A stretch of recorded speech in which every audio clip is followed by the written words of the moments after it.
Starting with some UFO sightings in 1945, there was a steady increase in 1946 until reaching a peak of flap sightings in 1947 of UFOs in both South and North America. The recorded sightings and encounters with the crews of the craft had a consistency within themselves and a remarkable similarity to the people and craft that were supposed to have relocated in the Antarctic.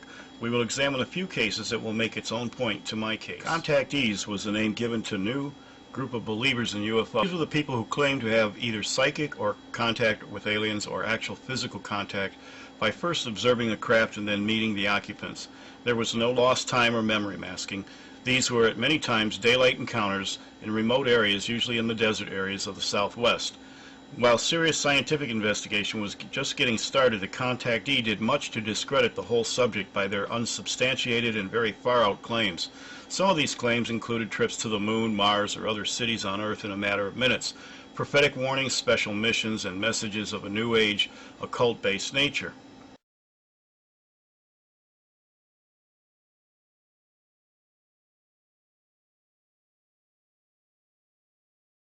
You cannot mention contactees without mentioning George Adamski. He achieved national fame when he began to have visits from his space brothers who wanted him to be their spokesman. They told him they were from Venus. They stressed the importance of ceasing nuclear testing and living in peace and harmony. Their message of peace was in a theosophical worldview. Once he overheard the space brothers speaking to each other in fluent German. Being from Poland, he spoke some German and easily recognized it as such. When he questioned the brothers, they answered they spoke all the languages of the Earth, although they didn't give him an example. He also took sharp, clear pictures of their spacecraft. What is never mentioned is the fact that Adamski's saucers are identical to the alleged captured Nazi blueprints of a Haunebu-type saucer. His images are also consistent with other popular sightings of the time. Followers of his at the time were surprised that Adamski had mobility and opportunity afforded to him comparable to what a government official would enjoy. It was discovered that Adamski had a pre-war connection with American fascist leader the Silver Shirts William Dudley Pelley. The American Nazi group began their operations in 1932. Pelley was interned during the war. After the war, Pelley started an occult group, Soulcraft, and published a racist magazine called Valor. He wrote a book in 1950, Stargates, and Adamski and Pelley were both involved in a cult group called I Am, which goes back to the early days of Theosophy and includes belief in a hollow earth, alien contact, and of course Theosophy. To the general public, he was very eccentric, to say the least, and did much to discredit the seriousness of UFO research. In spite of his way-out manner, some real truths and experiences might be in his midst. In his book, Flying Saucers Have Landed, he remarks about one encounter with Orthon, his main contact, as being with a shorter brown man wrapped in a sarari and barefoot. He said the smaller man had left a footprint in the sand which included symbols of a reverse swastika and other glyphic impressions. It was not until 40 years later, reading about the Bonpo sect of Tibetan monks, that I discovered that the tattooed feet were the same in the same manner. It was in this sect that the Nazis had recruited these people as part of the SS. Adamski may be a part of a consistent pattern to confuse and discredit real truths by having accurate information disseminated through created unreliable sources such as himself. The truth then is made unbelievable. At the same time, by giving false information to establish legitimate sources, a lie is made acceptable. Adamski could have been one good example of this kind of ploy. With a Nazi occult connection to his past, he helped lay a foundation for the Nordic Space Brother and their message of warning and hope. Another early contactee with Nordics includes scientist Jack Parsons, who made the so-called Venusian saucer in the desert in 1946. He is the creator of solid rocket propellant fuel and went on to become one of the founders of the Jet Propulsion Laboratory in Houston and the Aerojet Corporation. To remind you, the president of the corporation was none other than former SS Nazi General Walter Dornberger. Parsons mixed magic and science with his many discoveries and was an occult initiate. Jack was a member of the leader of the Agape Lodge. This was the American chapter of Aleister Crowley's occult group Ordo Templi Orientis, based in England. Aleister Crowley was a world-renowned occultist and Satan worshipper. Prior to the war, Crowley met Adolf Hitler and continued corresponding with him. It has been said that Crowley was everything from a Nazi spy to a double agent working for the Allies. There is unclear evidence for both rumors, but every indication is that he was involved in spying. One of Jack Parsons' early United States contacts with the Agape Lodge was a man codenamed Freighter H.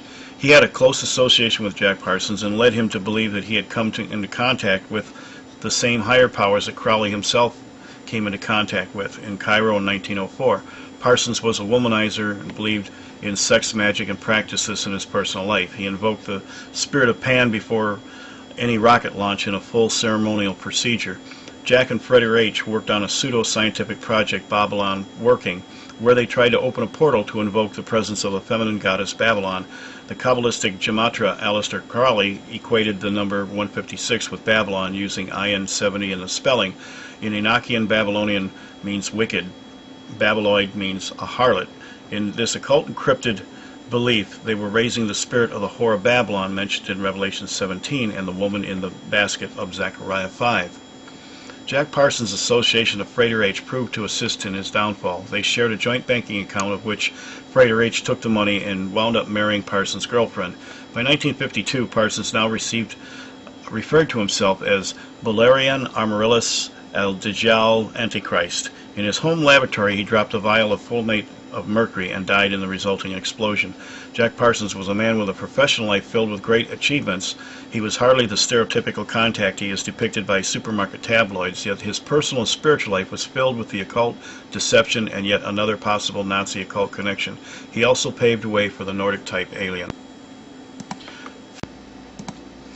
Freddie H., the man most responsible for leading Parsons into this madness, was himself a claimed contactee of the Nordics.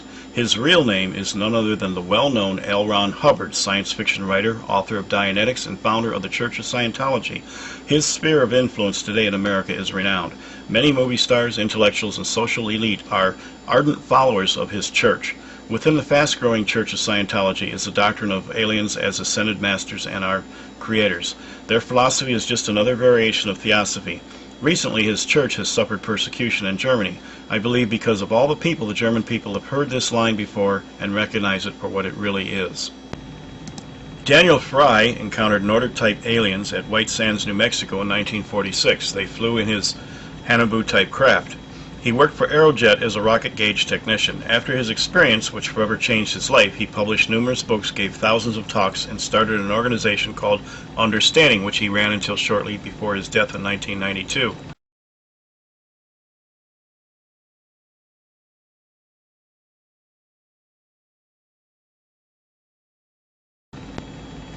Howard Menger, who rose to prominence as a charismatic contactee, detailing his chats with friendly Adamski-type Venusian space brothers in the late 1950s, has been widely dismissed as a charlatan. Nonetheless, his various stories, photographs, and films have been accepted by some UFO believers, and he has left an impression upon them. George Van Tassel claims both psychic and physical contact with the same Nordic aliens. In 1942, he met and became friends with an eccentric loner, Frank Kritzer, who claimed to be working a mine somewhere near Giant Rock, a 7-story boulder near Landis, California. Frank Kritzer was a German immigrant trying to make a living in the desert as a prospector. During World War II, Kritzer was under suspicion as a German spy. When officials came to question and search his underground living quarters he built under Giant Rock, he blew himself up with dynamite he had stolen from a nearby construction site. Immediately afterward, Van Tassel leased the land of Giant Rock and moved his wife and children to the refurbished living quarters. Van Tassel eventually built a home, a cafe, a small airstrip, and a dude ranch outside the rock. It is there where he had his first physical encounter with Solanda, the main space brother contact. He was told to build the Integraton, a domed building made of wood and fiberglass that is supposed to be a life rejuvenator and time dimension machine. There was no moving parts or machinery, and although on the lunatic fringe he had many followers, he also hosted the Giant Rock Spacecraft Convention annually beside the rock from 1953 to 1978 that attracted at its peak in 1959 as many as 10,000 attendees. Guests trekked to the desert by car or landed airplanes on Van Tassel's small airstrip, gradually called Giant Rock Airport. He quotes his text of scripture as being what happened to him in his first contact in 1957 at Great Rock. Zechariah 4:1, and the angel that talked with me came again and waked me as a man that is wakened out of his sleep. It is strange that he used this text of scripture, as we will discover in later videos.